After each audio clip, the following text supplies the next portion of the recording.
My name is Anula Ellis, and today is December 11th, 1997. I am conducting an interview with Mr. Walter Lowy in Lyndhurst, Ohio. The interview will be conducted in English. Mr. Lowy, could you please tell me your name and could you spell it for me? Walter, L-O-W-Y, Lowy. Was that your name at birth? That was my name at birth. Have you ever had any other names, such as nicknames? No, Wally maybe. Wally, And who calls you that? my wife. What is your birth date? January 20th, 1915. And how old are you today? Almost 83. Where were you born, and could you spell it for me? In Tukmantel by Teplitz, Shoah, which is in the Sudetenland of Bohemia.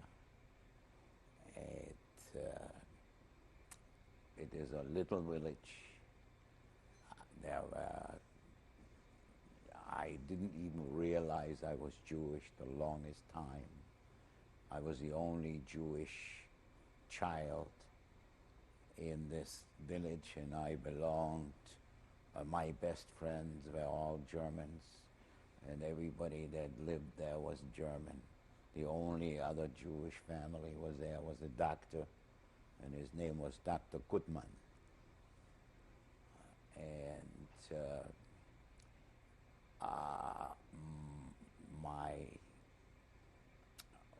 We lived in an old home that may have been 400 or 500 years old.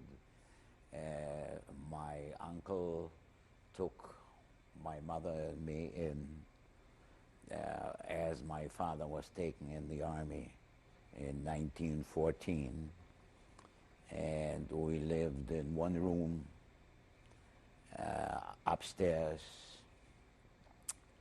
and we slept in one bed, my mother and I.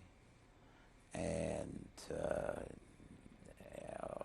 at that time, my uncle was quite wealthy, but he lost everything in cards, and he went bankrupt.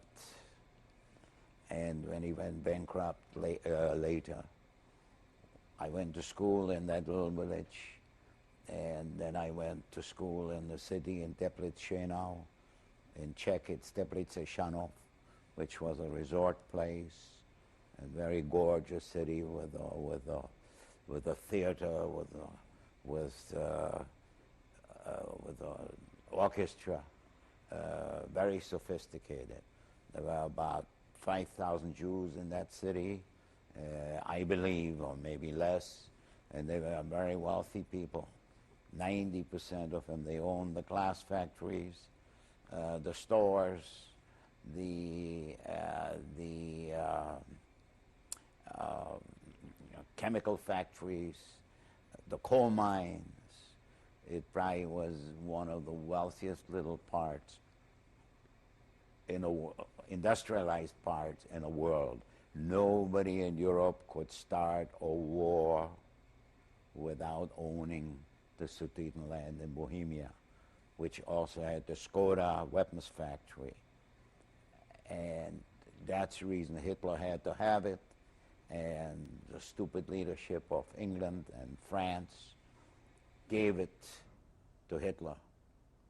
Could I interrupt you for just one moment and take you back just a little bit?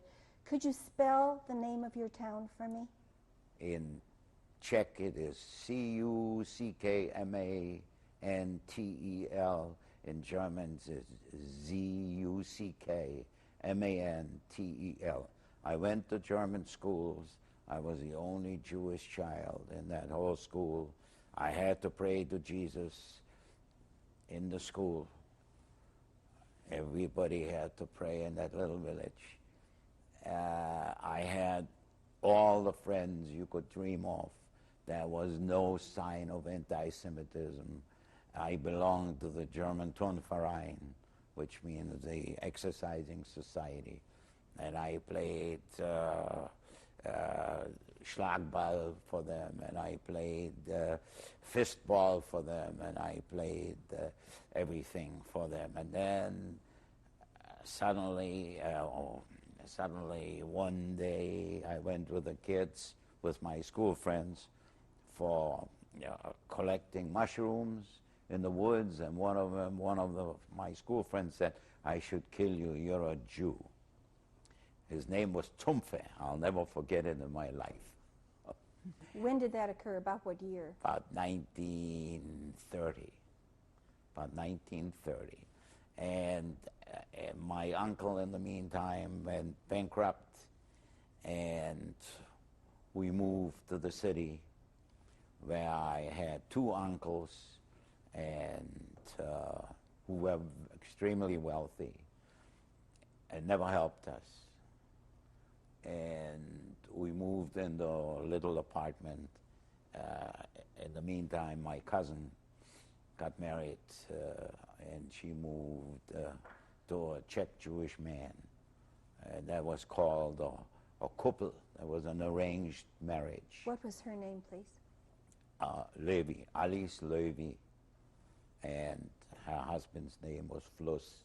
Matter of fact, for interesting, in spite of my uncle being bankrupt, they had saved 100,000 crowns, which was in American dollars about $3,000, as a dowry for her.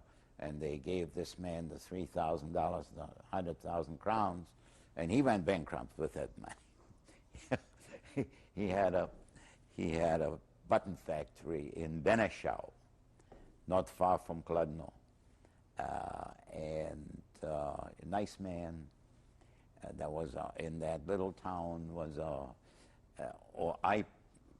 I'm going backwards now. When I came to the city, I joined the Jewish organization Maccabi, and I swam for them, and we swam against the Germans, and I was the last I swam breaststroke, and we had him beaten, and I froze in the water practically, and I lost. On account of me, we lost. It's called a Staffel, and they wouldn't. I was so unhappy that happened, and that swimming pool was in a Duke's park. His name was Duke Clary, an old Czech or German noble family. Could you spell the name? Clry. One of them went to then I went to gymnasium. That was a school, a special school that you went to if you want to become a lawyer or if you want to become a doctor. As I couldn't afford to do any of these, I dropped out when I was 4 years old, when I was in the fourth grade. As a matter of fact, the interesting thing is my professor's name was a Jewish professor that taught Latin. His name was Reich, and he looks exactly like the president's assistant, Reich, that just dropped out of the. They look exactly like, I could believe they're midgets, like both are midgets, same faces, and they must be the same family. But that's just on the upside. Then after the fourth year in the gymnasium, I went to Handelsakademie. That's a commercial school where I studied bookkeeping and commercial, everything connected with commercial law and lots of other subjects. And I became the outstanding student in the class, and I gave lessons to stupid Jewish and Gentile pupils. And in what that's subject? how I supported my mother. What subject did you give lessons in? Bookkeeping, arithmetic, geography, whatever was needed, the professor used to recommend me. As a matter of fact, the professor used to wear a Nazi cross on his jacket, but he liked me, and he used to tell me, and never will I forget it, he used to tell me, anytime you talk to a human being and you get frightened or get excited because he's important or he's rich, picture him sitting on a toilet. I'll never will forget this as long as I live. I also started to study Czech because I figured I live in Czechoslovakia, I ought to learn the language. And I think I spoke it at the end practically fluently. I talk to my maid in Czech still now. I have forgotten quite a bit. When I graduated from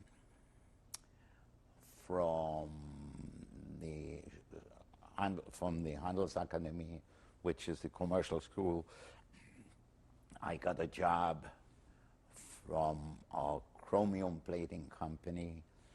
The name was Hinkelmann und Altschul. Hinkelmann was a German who had Hitler's picture in his room, and the other two partners were Jewish. And when they hired me, they had a bookkeeper before that stole, and I had to resurrect the papers, and I worked from 8 in the morning till 12 at night until I finally resurrected it. And my pay was, in American money, $10 a month. And after I had the papers resurrected, I told them they either give me a raise or I'm going to leave.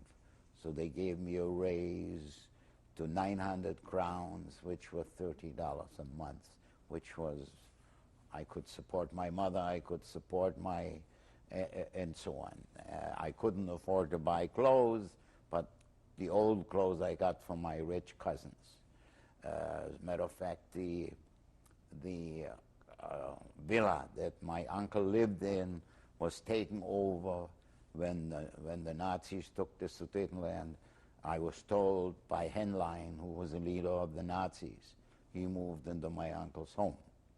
Can I interrupt you just one moment and get some family names from you? We didn't go over your mother's and your father's names. My mother's name was Sophie Österreicher. Could you spell that? Ostereicher with an umlaut over the O. They lived for I don't know how many 100 years in a little village not far from Pilsen, where the Pilsner beer comes from. And her father they had a grocery store, and her father, my grandfather, on my mother's side, he became the head of the fire department, voluntary, and that was one of the greatest honors you can have. But in that little village also lived some famous people, a Liebstein, a Dr. Liebstein, who became the first ambassador of Israel to Germany. And then there were brilliant people in that village, apparently. A couple composers came from there. I forgot their name. And coming back to my town, my father was born in the same village I was born in, and he had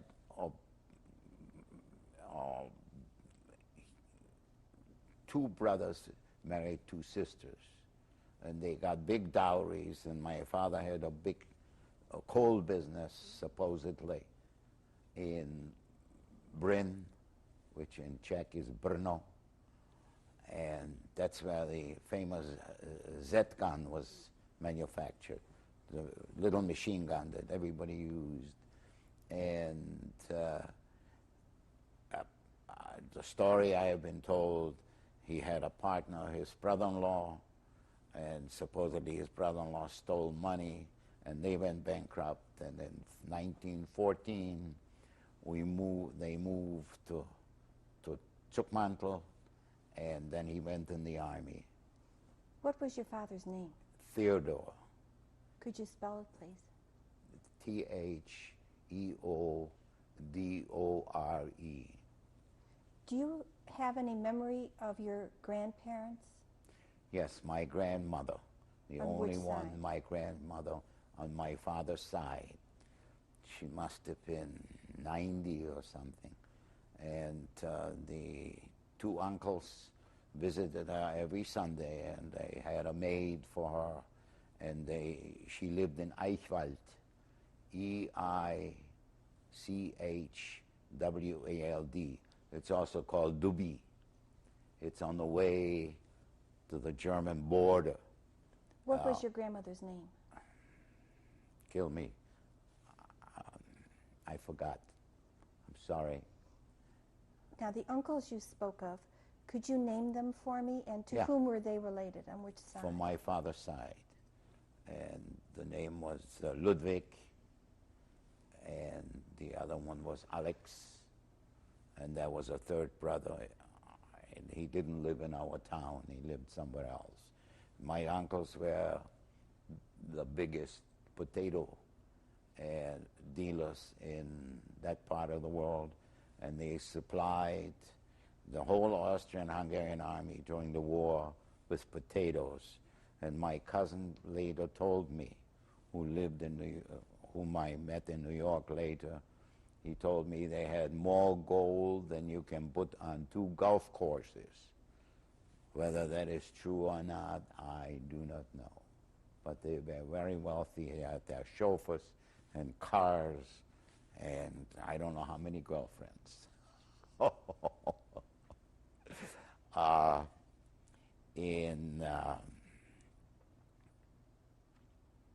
In Teplitz, I became very friendly with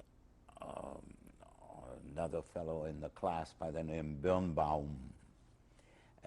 His father was a lawyer, and he was very active in the Zionist organization. And his mother was Gentile, but she was a maid, and he had her educated, and she became Jewish, and she became the head of WIZO for Europe later. And this friend of mine, he changed his name in Israel to Biran. His father let him go to Palestine in 1932. He fell in love with it, or 33, and he stayed there. And he used to write me letters that there was no water in the kibbutz, and they had to drink piss. I have the letter somewhere. And he stayed in Palestine, and he joined the underground and became a full colonel in the Israel Army, Colonel Biran. And I have been told, again, I do not know, he did never brag, he was in charge of the defense of Jerusalem. And I always laugh. I say, if my dumb Jews would have known that his mother was Christian, they never would have let him be a full colonel. And he was a wonderful, wonderful friend. I have his picture upstairs. He died from cancer.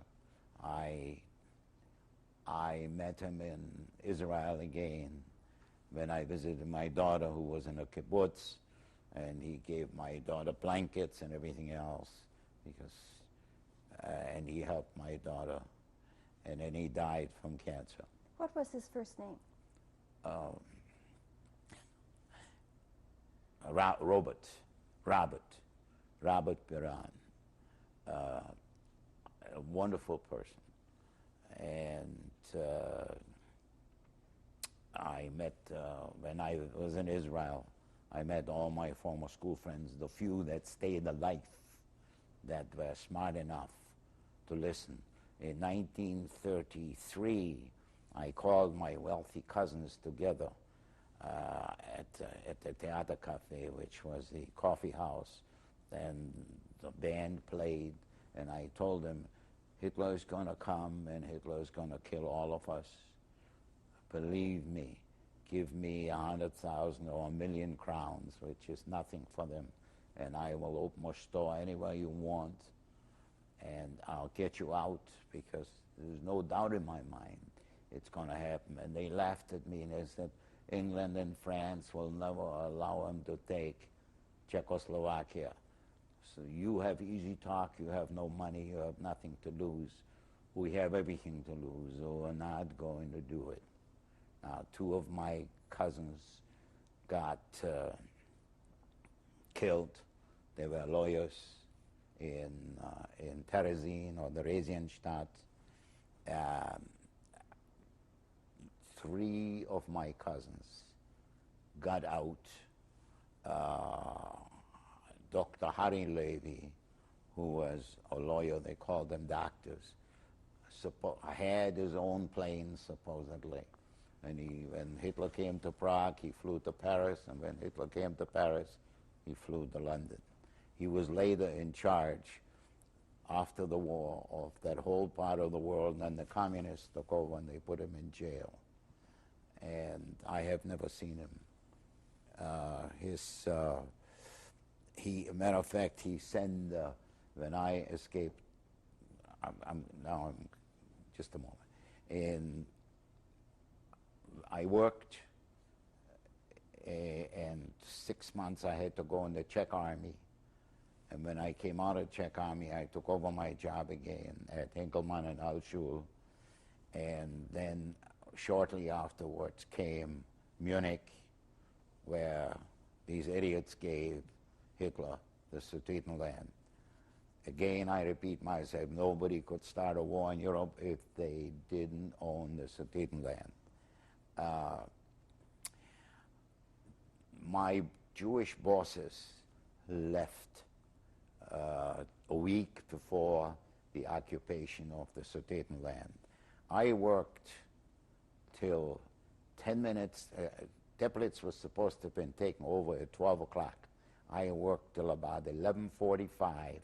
Then I took the car, the company car, went to the bank, withdrew all the money, and drove to Prague. If my car would have stalled, I would have been done. German army was right behind me. I got to Prague, and I went to my bosses, my Jewish bosses, and gave them all the money. And I say, now pay me. You owe me pay. They didn't want to pay me. So I went to my cousin, the lawyer, who was their lawyer also, and he made him pay me. And in order to live then in Prague, everybody wanted to buy dollars then, and wanted to buy Swiss francs, and wanted to buy any kind of currency, and everybody wanted to leave somehow. And I did all the I did all the buying of currencies for my wealthy cousin and for other people, and I got a commission, and I made a lot of money.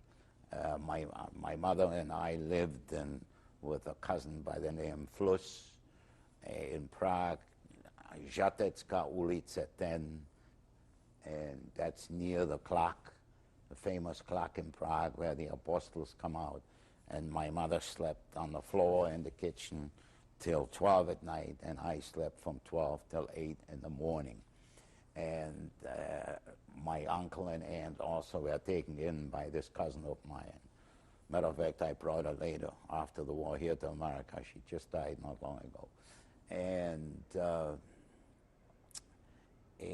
the day suddenly I got, that's all, suddenly I decided I need a passport. I had no passport, and my lawyer cousin arranged it in Kladno. And I drove to Kladno. I had a taxi drive me to Kladno and stayed with his parents that lived there, and went to that lawyer there, and he arranged the passport. And in the morning, I hear on the radio the saddest day in our history. Hitler's armies are invading Czechoslovakia, the rest of Czechoslovakia. On the minute that happens, I took a taxi and drove back to Prague, and I had my passport. And the first thing I did, I went to the Jewish coffee house in Prague, where my friends were, and they were there. And we sit down and have coffee, and I say, look, we got to get out of here. There's no way we should stay here. That minute, 4 SS men came up into the Jewish coffee house, and I say to them, if they do anything, let's just try to kill them. They'll kill us. There's no sense letting us sitting here like dumb dogs. But they sat down and had a good Jewish meal in the Jewish coffee house. They did nothing to us.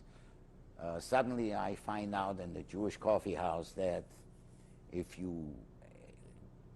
the next 15 days, if you have an invitation to go to England, they'll let you in. So one of my friends was named Stutz,